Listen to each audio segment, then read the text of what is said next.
Hello friends, welcome to your channel Haru Geomatics. As we have studied in previous lecture about the creating of a database and most important topic about the relationship between the database, and in that topic we have studied four most important scale. First one was the nominal, second one was the ordinal, third one interval, and fourth last one was the ratio. That four skills was very important topic for the exam purpose. And today's topic types of database is also important, but we have uh, overview already study about these types of data. Uh, First one is the spatial database and second one is the non-spatial data. As we already know that spatial data has the information about the location, shape, size and orientation information, and another is the non-spatial data, which is also known as the attribute or characteristic data. It actually considers the characteristics of spatial features that are available in the real world objects. So today we will understand about the types of database. So start. There are mainly two types of database. First one is the spatial and second one is the non-spatial database. So we already know that spatial data can include the information of a feature or object that are available in the real world and that are represented in the digital format to for analysis in the GIS application.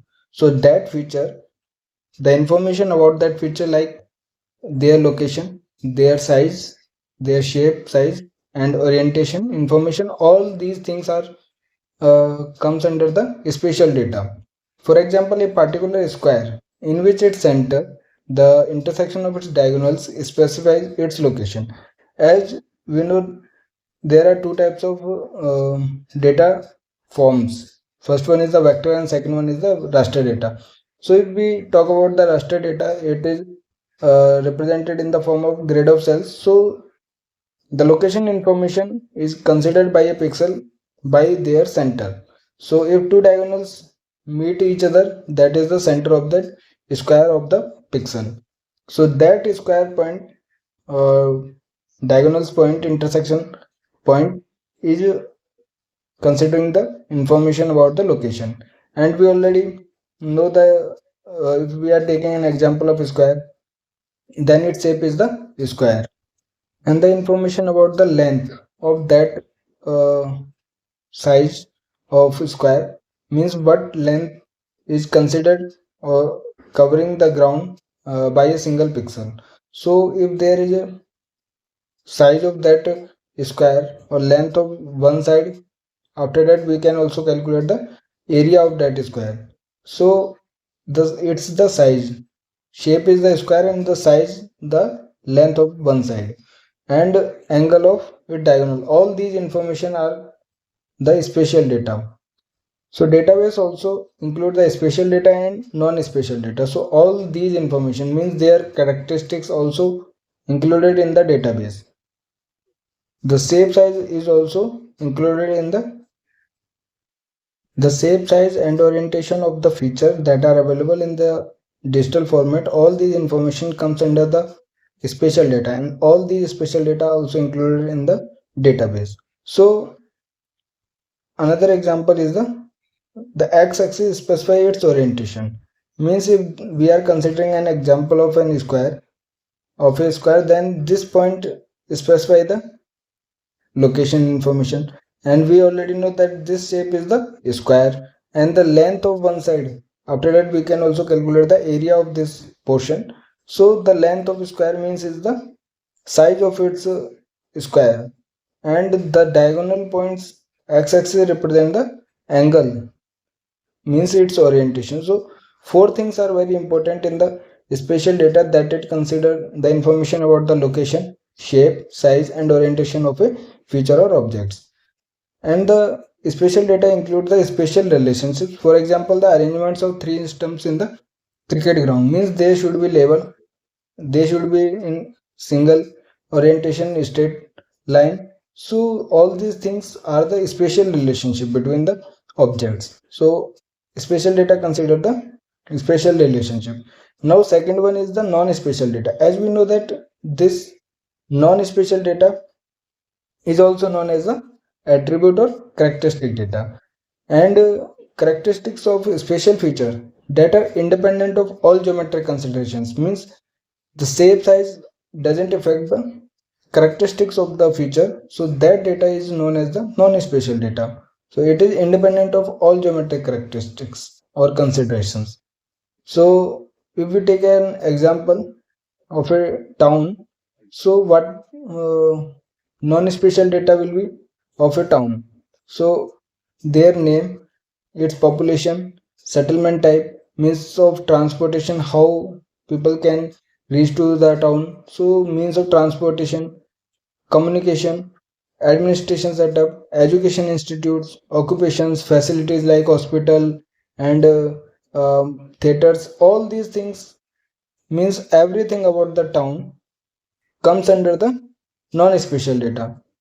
If we focus on the location, means how we can reach to the town, so means of transportation is the non-spatial data, but their location or their xyz coordinates comes under the spatial data. And if we talk that town as the size, shape, their area, all these things, length, width, all the measurements along with the location information comes under the spatial data, and other things like what facilities are there, all the information about the town comes under the non-spatial data. So it is important to note that all the above mentioned data of town are not dependent on their location identities. So all these things means uh, these population, their population, name of town, so all these things are not dependent on the location identity, their xyz coordinates, so they are independent of all geometric considerations. Hence non-spatial data is independent from location information, means there is no link between the spatial and non-spatial data. The fundamental difference between spatial and non-spatial data is given below. So there are two important points to understand between about the spatial and non-spatial data. First one is the spatial data, and it is multi-dimensional nature, and non-spatial data is the one-dimensional nature. As we know, non-spatial data is one-dimensional because it is independent of all geometric. Means one thing is dependent only one thing. Means their population density does not depend on their facilities. It is independent to other things. So it is one-dimensional nature, and multi-dimensional nature has the spatial data, and it is auto-correlated. Means things can be correlated in the spatial data as their location, size, shape, all these things. Like we can calculate from the length, means their size. So they are auto-correlated, but these are the independent of the geometric consideration. So these two important things are to understand between for the spatial and non-spatial data. Now these above distinctions put spatial and non-spatial data into different philosophical camps with far-reaching implications for conceptual processing and storage issues. Because we know, if we talk about the spatial and non-spatial data, so spatial data will take more time because they have linkage for the analysis or for retrieving the data. So it will require more time and more space as compared to the non-spatial data. So conceptual processing and storage, so all are different for these two types of data. For example, sorting. If we done the sorting, then it is most important common uh, we can say operation in the GIS application to perform on the non-spatial data. So processing function that is performed is the sorting of the data. That is the most important operation that is performed on the non-spatial data. It is not obvious how to even sort location data such that all points end up by nearby their nearest neighbor. So sorting is only effective for the non-spatial data. It is not effective for the spatial data because many things are there. So for sorting the locational information, means their location information of all the points, that are ended by up nearby their nearest neighbor. So we can not sort these data. These distinctions justify a separate consideration of spatial and non-spatial data model. So there are two types of data model, as we already study about these data models, spatial and non-spatial data models. So as there are many operations that cannot be performed on the spatial, but they can be performed on the non-spatial data. So there are two types of data model to store the data.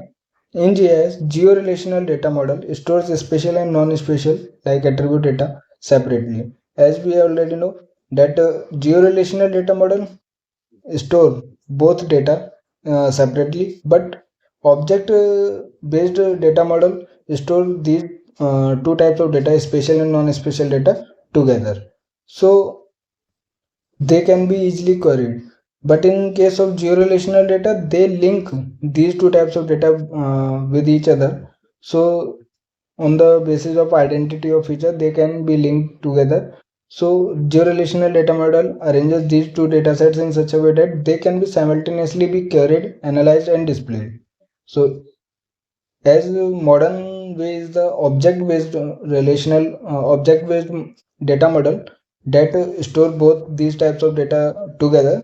So linkage is and analysis is very easy, but in case of georelational they also link them on the basis of their identity of features. So there were the two types of spatial and non-spatial data. Now we talk about the non-spatial data in GIS because it is very important to understand. Spatial data is very simple as their location information is the spatial data, but non-spatial data consider vast area. So we have to understand this very clearly. As we know, non-spatial data is the attribute data, and the attribute data are stored in the form of tables in GIS. So such tables are known as the non-spatial tables. A non-spatial table is represented by rows and columns. As we know, there are two things. First one is the row, one row, two row, and so many. And these are the columns. So table consider two types of representation. First one is the rows and columns.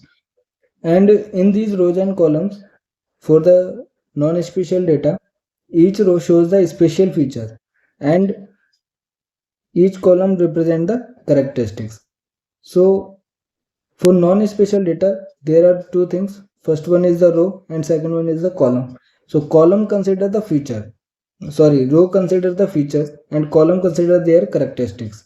So if we talk about this table example, here first row, second row, third row. So these are the features. 1, 2, 3 are the features. If we talk about, for example, states. So these 1, 2, 3, these three are the states, and how many characteristics. As more are the columns, their characteristics are representation. So if we talk about this table, state 1 has two rivers and their length is the 700 meter and there are 4 dams. So same an example as second state has 3 rivers, 500 as we say in kilometer length. So 500 kilometer their length and there are number of 6 dams. So these are the characteristics of their features. Features are like states. On many features are available on the real world, so there can be anything. But if we take this example, so these represent the features 1, 2, 3, and these represent the river. River means the characteristics, and their length is the characteristic. Dams are the characteristics. So these columns represent the characteristics and rows represent the special features. And what is the importance of this, and what is the significance of this representation in the tabular form? If we talk about any feature and their characteristic like length means like dam. If we take an example, okay, how many dams are in the state 2, so we will find the second state and then the characteristic as we are asking about the dam. So the intersection of these things gives the value which we are asking and querying for them. So the intersection of row and column gives the value of a specific characteristic for a particular feature that we are querying. A row is also known as the record or tuple. So this word is very important because they can be asked in the GATE exam. So a row is also known as a record on a tuple, and the column is known as the field or item. So these column represent the field or item, and the row represent means special features are also known as the record or tuple. So these terminology are important.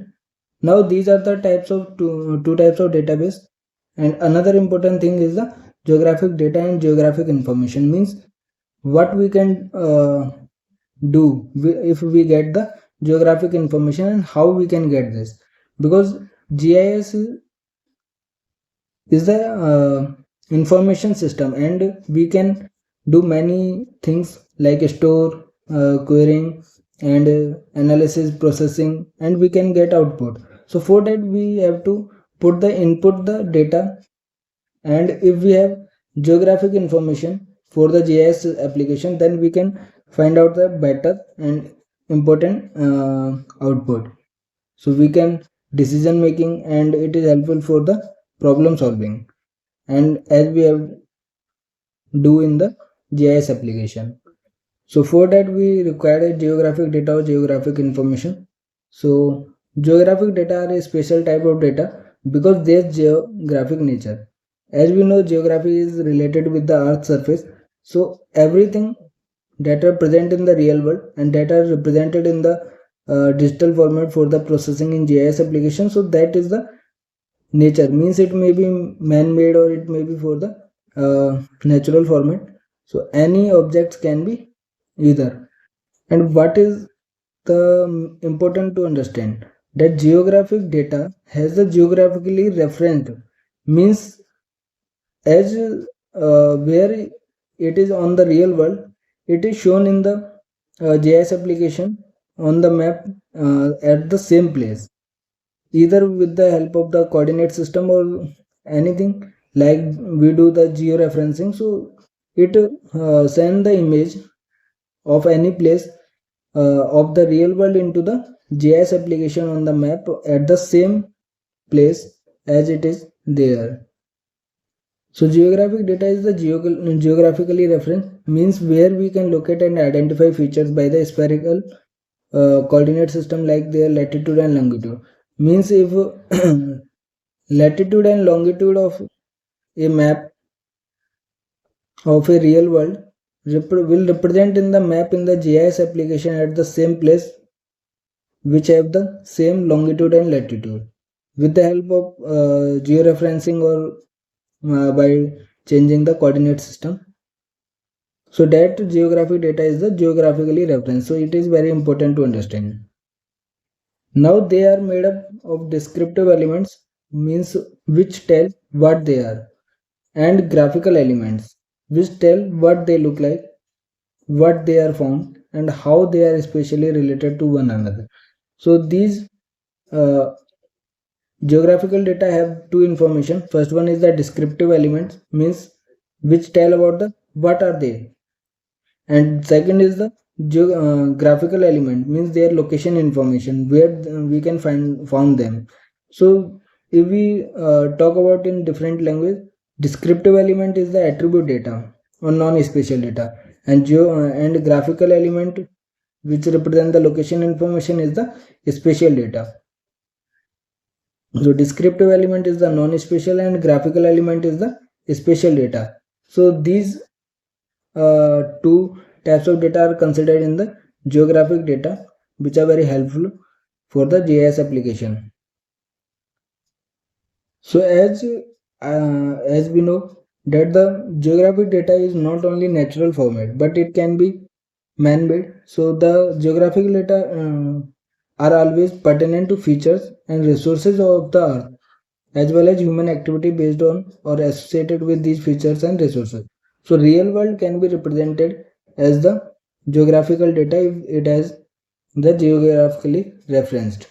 So the primary purpose of collection of geographical data and their utilization is for problem solving and decision making associated with geography, that is location. distribution and spatial relationships within a particular geographical framework.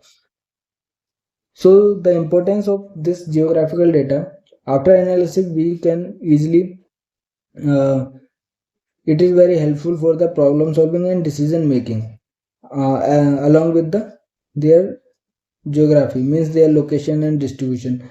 And it is very helpful that we can analyze and make better decision for development of the geography or any country, we can say. Now on the other hand, we know that already study about the conversion of data is very important to convert into the geographic information, as AIs run on the geographic information, because geographic information is very useful to improve the user's knowledge about the geography of the earth's features and resources, as well as human activity associated with these features and resources. So the more important thing is to convert the data into the geographic information if we want to run the information into the GIS application. And information is more effective than the geographic data, so we have to convert it. And we already read about the study steps for it. There were 4 steps, so on their basis we can convert data into the information. And we also have to understand that database also helpful for conversion of data into the information. So if data has to be converted into the information and it is a specific orientation, so there is a specific purpose for which the data is converted into information. So it is very helpful for problem solving and decision making. So utilization and conservation of earth features and resources, as well as impacts and consequences of the human activity associated with them, because today is very there are many human activities that are very against the nature, and it also affect the future of the humans. So utilization and conversion of earth resources that are available at this time maybe will not be available at in the future. So for their conservation and utilization on their problem to solve and decision making, it can be easily done with the help of geographic information in the by processing and analysis in the GIS application. So all these things are to be done to help the nature and to protect the earth feature and resources. Now, spatial nature and characteristics of geographic data, generic concepts of information organization and data structure cannot be applied directly to them. So, spatial nature and their characteristics, and these are collected as the form of data, so that data is converted into the information for the processing and analysis in GIS application. Now GIS, as we know, geographic data is very important, but what information it have? It have 3 types of information. First one is the temporal, means how that activity has been done, and there is second information it consider about the thematic, means what is the purpose or what is the theme of this activity, like occurrence of tsunami in Indian Ocean. And third one is the most important, like spatial, means where it affected or where it had have been done, means their information about the location. So affected area including southern eastern of the southeastern coast of India. So all these three, after compiling them, we can get a geographic data which consider all these three information, like temporal means their time information, second one is the thematic, and third one is the spatial information. Now GIS emphasizes the use of spatial dimension for turning data into information which assist our understanding of geographic phenomena. So for running the GIS geographic data, we have to convert it into the information for running the information into the GIS application for problem solving and decision making. So it is very important step to turning the data into information. I mean, there must be any theme on what we want to get a result. Now GIS database and database management system, as we know, GIS is very helpful for storing and running huge amount of spatial data. So for collecting and storing that data, we need a database, and there for retrieving and updating, we need a database management system. So it is very important, and how it can be easily retrieved or can be collected and stored in the database. There are few steps. First of all is the GIS data, how can be collected. So there are many sources, as we have already know about the sources of the data.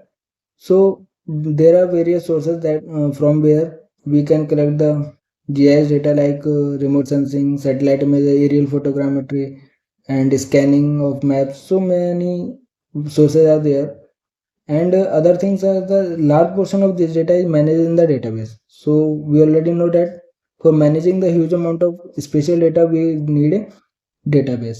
The database approach provides a robust method to data organization and processing in the computer.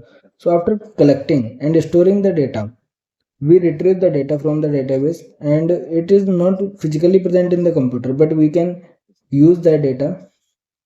After using that, we can process in the GIS application, and then we can find out a result or output. So all these things are very helpful with the by the database approach, which are very provides a robust method to data organization and processing in the computer. So it is a important step in the that is done in the database approach. As we know that there are a huge amount of data, so along with the database there are many things, and we can say there are many resources or efforts which are required to implement this processing in the database. So for designing and building of GIS database is an elaborative process by the necessity. As we have studied in the previous lecture about the how to create a database, there were 4 steps. So that 4 steps are very important to create a database. So along with the database, there are many efforts and resources to implement that thing. So database store the huge amount of data. It can be of attributes of special entities, as we have studied that it store the non-special entity, but it can be converted into the special entity. So database handle the attribute of the special entity, and we know that this data can be converted into the information with a value, and it can be done with the help of the database. Now we know that information has results from the analysis or organization of data, and in a database, data can be ordered, reordered, summarized, and combined to provide a information. Means data can be converted into the information with the by the ordering, reordering, and summarizing and combining the data. We can find out the information which are very useful for in the GIS application. So along with these things, database can perform sorting, ordering, conversion, calculation, and summary. Means all the operations can be performed with the help of database. And sorting, we know that it is very common operation that are performed on the non-spatial data. So all these things can be done with the help of database. With the additional mapping capability of GIS, the locations of the points with particular information can be mapped. So mapping can also be done in the GIS application. Along with this, means we can say GIS is very important for the decision making and problem solving process. So we can easily utilize and manage the Earth's resources with the help of geographic data. So GIS needs information derived from the stored data in the database. So the all the data that are stored in the database, it has to be converted into information before running in the GIS application. So after running in the GIS application, we can easily make a decision which are very important. So these was the basic concept of the geographical data and database management system. So main important topic was the types of data. First one was the spatial and second one was the non-spatial data. So if you have any doubt, you can comment us. So for getting any regarding this lecture, quiz and notes, you can join us on Telegram also, whose description can be find out in the video's description. So and do preparation for the gate geometrics with the hard geometrics.